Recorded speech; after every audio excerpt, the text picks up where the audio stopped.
नारी निकेतन की अधीक्षक वीणा मेहरचंदानी ने बताया कि जो भी आरोप नारी निकेतन पर लगाए गए हैं वो बिल्कुल बेबुनियाद हैं।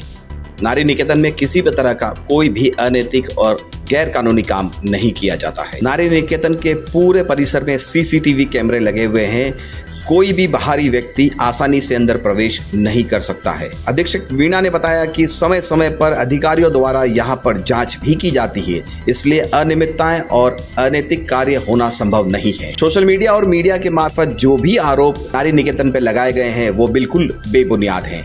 नारी निकेतन पूर्ण तरह से सुरक्षित है। इस पर जो भी आरोप लगे वो बिल्कुल बेबुनियाद है। चलिए आपको भी सुनवाते हैं क्या कुछ कहना है नारी निकेतन की अधीक्षक वीणा मेहरचंदानी एवं अधिवक्ता रतन सिंह राठौड़ का। नारी निकेतन को लेकर पिछले कई महीनों से, लगभग 1 से 1.5 महीनों से पहले कुछ अफवाहें फैल रही हैं और कुछ लोग जो हैं वो मीडिया के सामने आके ये कह रहे हैं कि नारी निकेतन में अनियमितताएं होती हैं, महिलाओं के साथ शोषण होता है। कई तरह की जो बालिकाएं हैं जो यहाँ पर रह के गई हैं वो अलग अलग तरह के अपने बयान दे रही हैं। इस पर आपका क्या कहना है, किस तरह से कहना चाहते हैं, क्योंकि आप यहाँ पर संभालते सारी चीज़ें? नारी निकेतन और बालिका गृह जो है वो एक्ट अनुसार ही संचालित होता है और ये एक संचालन केवल मेरे अकेले का नहीं है, बल्कि यहाँ पे न्यायाधिपति, हमारे उच्च अधिकारी, प्रशासनिक अधिकारी, सभी लोग यहाँ पर निरीक्षण के लिए आते हैं। ऐसी अनियमितताओं की कोई भी राइटिंग में रिपोर्ट उच्च अधिकारियों, न्यायिक अधिकारियों किसी की भी नहीं है। और ये जो फैलाई जा रही है ये केवल झूठी अफवाहें फैलाई जा रही हैं सामाजिक संस्था और राजकीय गृह को केवल बदनाम करने के हिसाब से और अनावश्यक षड्यंत्र रच करके पैसों की उगाही के लिए ये सब किया जा रहा है। मैम, राष्ट्रीय महिला जागृति मंच ह्यूमन राइट्स के लेटर हेड पर कई ऐसी चीज़ें लिखित में मीडिया को प्रोवाइड की गई हैं। एक लड़की के हाथ से लिखा हुआ कुछ उसका नोट प्रोवाइड किया गया है, उस पर आप क्या कहेंगे? सर, नोट की तो मुझे जानकारी नहीं है कि इसके कंटेंट्स क्या हैं, परंतु ये सब झूठी अफवाहें हैं सिर्फ राजकीय गृह को बदनाम करने के लिए और हमारे लिए एक षड्यंत्र रचा गया है ताकि हम सब यहाँ से हट जाएं, सरकार हमें हटा देवे, अन्यथा और कुछ भी नहीं है। क्या आपको ऐसा प्रतीत होता है कि जो भी लोग इस तरह का षड्यंत्र कर रहे हैं उनका मूल जो भाव है वो इस सेंटर को बदनाम करके आपसे अवैध रूप से कोई वसूली करना हो? बिल्कुल, मेरे को यही लगता है कि ये चाहते हैं कि यहाँ पे सारे कर्मचारियों को, अधिकारियों को बदनाम कर करके हम यहाँ से निकलवा दें या फिर उनका जीना हराम करके हम उससे पैसों की उगाही करें। अच्छा मैम, एक आखिरी सवाल ही बनता है, यहाँ के नियम और कायदे के बारे में थोड़ी जानकारी दीजिए। बालिका गृह जेजे एक्ट में संचालित है, जिसमें कि बाल कल्याण समिति द्वारा ही बालिकाएं प्रवेशित होती हैं और उनके द्वारा ही छोड़ी जाती हैं। ये किसी भी अधिकारी, अन्य अधिकारी कोई भी इसको नहीं कर सकता। इवन कोई भी प्रशासनिक बड़े से बड़ा अधिकारी भी उन बच्चियों को प्रवेशित भी नहीं करा सकता, छुड़वा भी नहीं सकता, सिर्फ बाल कल्याण समिति ही कराती है।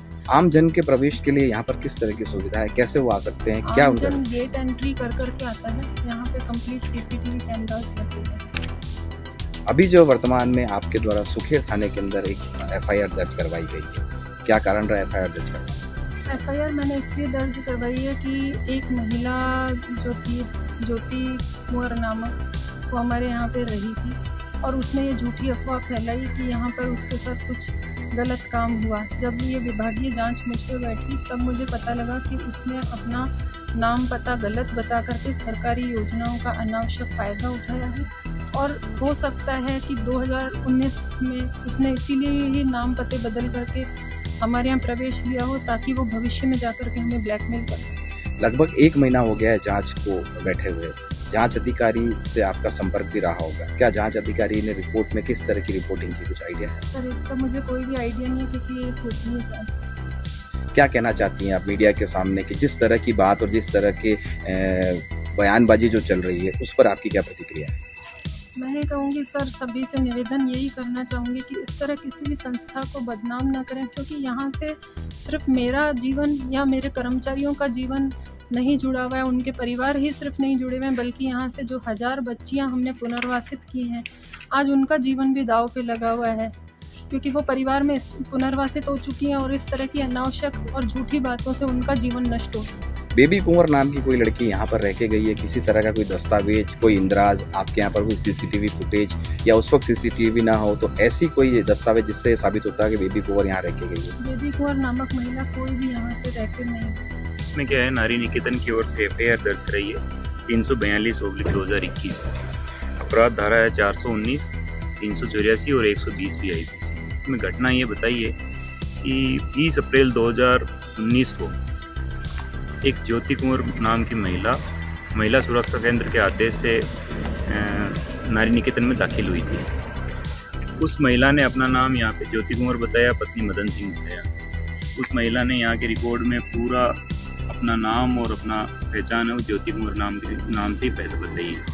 उसके बाद में यहाँ से जब वो 24/4/2021 को यहाँ से जब दूसरे ग्रह में गई, वहाँ जाते ही उसने अपना नाम बेबी कुंवर रख लिया। और बेबी कुंवर रखने के बाद में वो यहाँ से चली गई, तो यहाँ पे रिकॉर्ड सबमिट हो गया। उसके बाद में अभी कोई नारी निकेतन के खिलाफ झूठी शिकायतें और ब्लैकमेलिंग को लेकर के झूठी अफवाहें फैला रहे थे कि महिलाओं का देह शोषण होता है ये वगैरह में नारी निकेतन के अधिकारियों कर्मचारियों के नाम लेकर के और झूठी अफवाहें फैला करके इस संस्था को बदनाम किया जा रहा था। जब विभागीय जांच हुई, जांच के दौरान पता चला कि बेबी कुंवर नाम की महिला तो यहाँ पर कभी रही नहीं है। फिर रिकॉर्ड वापस चेक किया तो जो महिला बयानबाजी और जो झूठी अफवाहें फैला रही है, जो सोशल मीडिया का दुरुपयोग करके और भ्रामक घटनाएं बता करके और इस संस्था को बदनाम कर रही है, जांच करने और पता चला कि ज्योति कुंवर नाम की तो कोई महिला ही नहीं थी। उसने बेबी कुंवर ने ज्योति कुंवर बन करके महिला नारी निकेतन के अंदर प्रवेश किया। नारी निकेतन के अंदर सरकार की जो भी योजनाएं हैं, सरकार का आवास है, खाने पीने की सुविधा है, उसके अलावा काउंसलर वगैरह की सुविधा है, इन सब सुविधाओं का दुरुपयोग, अपने नाम का दुरुपयोग करके गलत फ़ायदा उठा करके और अभी वर्तमान में ये नारी निकेतन के अधिकारियों पर दूसरे अपराधियों के षड्यंत्र में शामिल होकर उन लोगों की मिलीभगत से ये अभी इनके ऊपर मिथ्या आरोप लगा करके तरह तरह की बयानबाजी करके इनके खिलाफ मिथ्या शिकायतें करके इनको परेशान कर रही है और अवैध रुपयों की मांग कर रही है। इसको लेकर के नारी निकेतन अधीक्षक की ओर से पुलिस थाना सुखेर को दिनांक 14/7/2021 को रिपोर्ट डिस्पैच करके भेजी थी, जिस पर आज FIR दर्ज हुई है।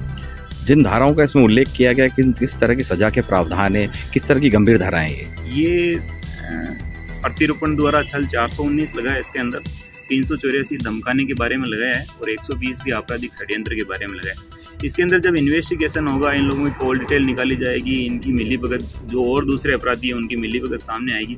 अभी तक जो धाराएं आरोपित की गई है उनमें 3 साल तक की सजा के प्रावधान है और यदि षड्यंत्र साबित हो जाता है और एक लोक सेवक को या एक व्यक्ति को आजीवन कारावास से या कारावास से दंडनीय अपराध के अभियोग लगा करके उसे फंसाने की धमकियां दी जाती है, तो उसमें 3 ने 8-9 है, उसके अंदर 10 साल तक की सजा के प्रावधान है।